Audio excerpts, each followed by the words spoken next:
America से पाकिस्तानी तहव्वुर राणा को भारत लाने का रास्ता पूरी तरीके से साफ हो चुका है। 26/11 के मुंबई हमले की साजिश में पाकिस्तानी आतंकवादी अजमल कजाब को फांसी दी जा चुकी है। देश को इंतजार बाकी दुश्मनों के मरने का है। आज हमें बिल्कुल इग्नोर किया जा रहा है और इंडिया के साथ जिस तरीके से चापलूसी टाइप यूएस की तरफ से की जा रही है या नजर आ रही है रिलेशन बेहतर करने के लिए। और जाहिर है कि ऐसे दौर में जहाँ मोदी की हुकूमत है वहाँ जालिमों की कमी नहीं है और मोदी की पार्टी के लोग ही होंगे जो उन्होंने ये काम किया होगा, क्योंकि वही जो है बेमहार जो है वो बने हुए हैं। हर तरह की आज़ादी उनको मैसर है। एक ऐसा फिनोमिना एक शुरू हो गया है अमेरिका के अंदर कि वहाँ पर हिंदुइज्म पॉपुलर होता जा रहा है। अब इस मैटर के ऊपर हम डिटेल में बात करेंगे, ऐसा हुआ क्या और हुआ कैसे है। जो वहाँ की जो यंगर पॉपुलेशन है वो हिंदुइज्म की तरफ अट्रैक्ट होती दिखाई देती है। और आज आपको पता है भारत जो है वो ग्लोबल साउथ की कॉन्फ्रेंस कर रहा है विदाउट पाकिस्तान। मतलब भारत ने ये महसूस किया कि ग्लोबल साउथ में पाकिस्तान है ही नहीं है। इस वक्त इसमें कोई शक शुबा नहीं है कि भारत के और अमेरिका के relationship they are at the highest level. उसकी वजह यह है कि अमेरिका का सबसे बड़ा चैलेंज इस वक्त अगर देखा जाए तो वो चाइना है। वेस्ट में जो हिंदुइज्म है इसकी लहर अब शुरू होने वाली है और भाई भारत के अंदर तो लोग हिंदुइज्म से दूर होते जा रहे हैं और वेस्ट वाले हिंदुइज्म को अपना रहे हैं और यही हमारी पावर है जो बढ़ती जा रही है पूरी दुनिया में। चाइना के अंदर भी सनातन का भी यहाँ पर आयुर्वेदिक सेंटर खुल गया है। वहाँ पर जो केरला की हमारी जो थेरेपीज होती हैं वो सिखाई जाती हैं। नमस्कार दोस्तों इस वक्त भारत को एक बहुत बड़ी कामयाबी मिली है, जहां पर अब अमेरिका की कोर्ट ने ऐलान कर दिया है कि 26/11 जो मुंबई के टेरर अटैक्स हुए थे उनका मास्टरमाइंड तहव्वुर राणा को भारत ले आया जाएगा और उसे इंडियन जुडिशरी सिस्टम के मुताबिक सज़ा दी जाएगी। राणा एक बड़ा मास्टरमाइंड था मुंबई टेरर अटैक्स में और ये अमेरिका में रहता था। इसके बाद अब लगातार भारत की डिप्लोमेसी और भारत के प्रेशर की वजह से अमेरिका की कोर्ट ने ऐलान कर दिया है कि अब इसे भारत को सौंप दिया जाएगा, जिससे भारत को एक बहुत बड़ी कामयाबी मिली है, जिससे अब भारत तहव्वुर राणा को पाकिस्तान के बारे में जितने भी राज है वो सब उगलवा सकता है और उसके अटैक की वजह से जितने भी लोगों की मौत हुई थी उन्हें जस्टिस दिला सकता है। इस तहव्वुर राणा को मौत की सज़ा भी दी जाएगी भारत आने के बाद और ये अमेरिका की तरफ से भारत के लिए एक बहुत बड़ा फेवर है, क्योंकि ये भारत का अपराधी था और अब भारत इस पर कार्रवाई कर सकता है। तो चलिए इसी पर आगे पाकिस्तानी मीडिया का रिएक्शन देखते हैं। इस वक्त इसमें कोई शक शुबा नहीं है कि भारत के और अमेरिका के relationship they are at the highest level. उसकी वजह यह है कि अमेरिका का सबसे बड़ा चैलेंज इस वक्त अगर देखा जाए तो वो चाइना है और उन्हें पता है, और इंडियन ओशन के अंदर उन्हें पता है ताइवान यूक्रेन के बाद अगला जो होगा, जो युद्ध का मैदान जो होगा सजेगा वो यूक्रेन होगा और उसमें अमेरिका इस वक्त ज्यादा से ज्यादा रिलाय कर रहा है भारत पे, उनकी इंडियन ओशन में उनकी सपोर्ट के लिए और ये सब चीजें। तो उस हवाले से देखा जाए तो India is a big partner in that China issue. इस वक्त देखा जाए तो भारत और अमेरिका के relationship at the maximum eight the highest.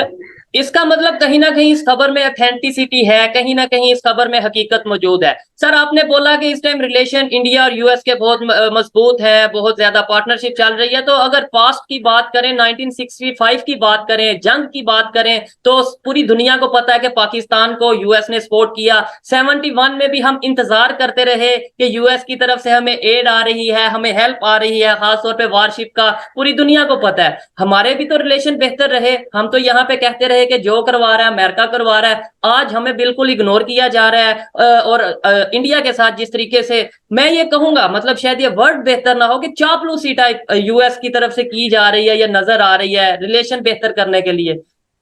देखिए आपने बड़े सही तरीके से बताया कि माजी के अंदर, जो कि मेरे ख्याल में गलत था, आपने सारे एग्स अपने एक बास्केट में रखे थे अमेरिका के और आप हर चीज में उनके साथ you were very dependent on them. उसमें उनकी आर्मी की सपोर्ट, बल्कि सबसे अगर इसके माजी में जाए इससे भी पहले तो हमारे जो पहले वजीर आजम थे लियाकत अली खान साहब, उन्होंने अमेरिका का दौरा किया इंस्टेड ऑफ मॉस्को जाते। उस वक्त चाइना खुद बड़ा कमजोर था, चाइना के साथ पार्टनरशिप नहीं हो सकती थी, बल्कि आपको पता होगा थोड़ा आगे चलें तो अमेरिका चाइना रिलेशनशिप की बुनियाद जो है वो पाकिस्तान ने रखी। हेनरी कैसिंजर को लेकर ये चाइना गए। चाइना वाज उस वक्त बहुत वीक था लेकिन आपने हमेशा, अगर मुझे ये इजाजत देंगे, ये गिला रहा है पाकिस्तान से कि उन्होंने कभी भी फॉरेन पॉलिसी को उन्होंने फॉरेन पॉलिसी रखी ही नहीं। उसको जस्टिफाई करना तो बहुत दूर की बात है। इस वक्त आपकी फॉरेन पॉलिसी ये है कि जहां से आपको पैसे मिलते हैं आप उसके साथ होते हैं। अगर आपको IMF पैसे दे दे तो आप IMF के साथ हैं। अगर CPEC वाले आपको पैसे दिखा दें तो आप CPEC वालों के साथ हैं। और ये ज्यादती है मेरे ख्याल में।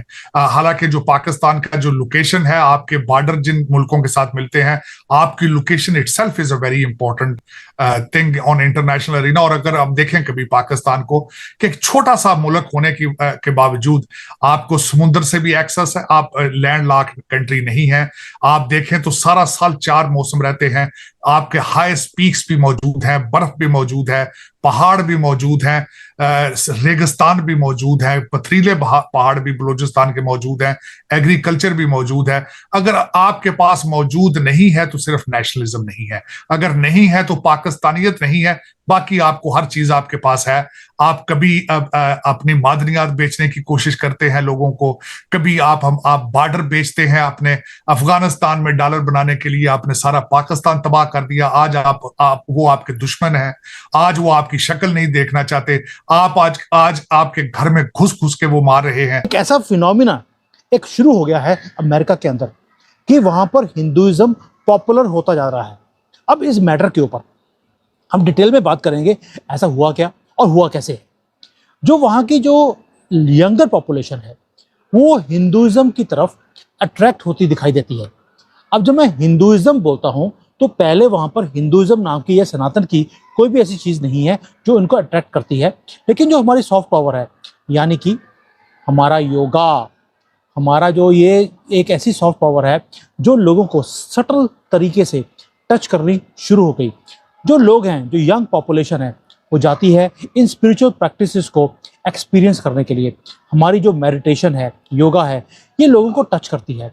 और इसीलिए वो लोग जो हमारी जिसको बोलते हैं ईस्टर्न प्रैक्टिसेस या इंडियन प्रैक्टिसेस, उनके ऊपर वो अब अट्रैक्ट होना उन्होंने शुरू कर दिया।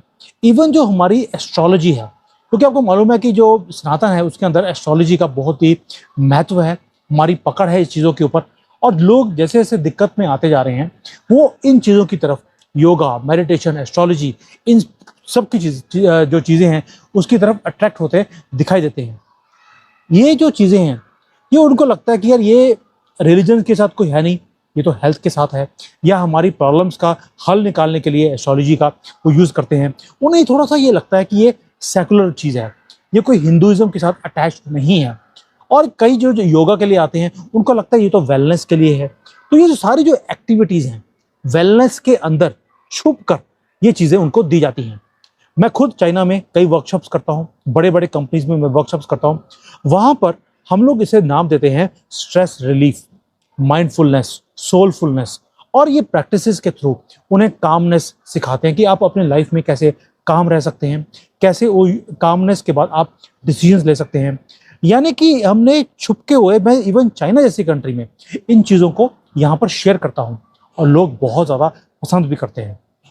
मेरे तो घर में कई बार लोग आते हैं यहाँ पर, वो कहते हैं यार हम ना यहाँ पर आकर सो जाते हैं।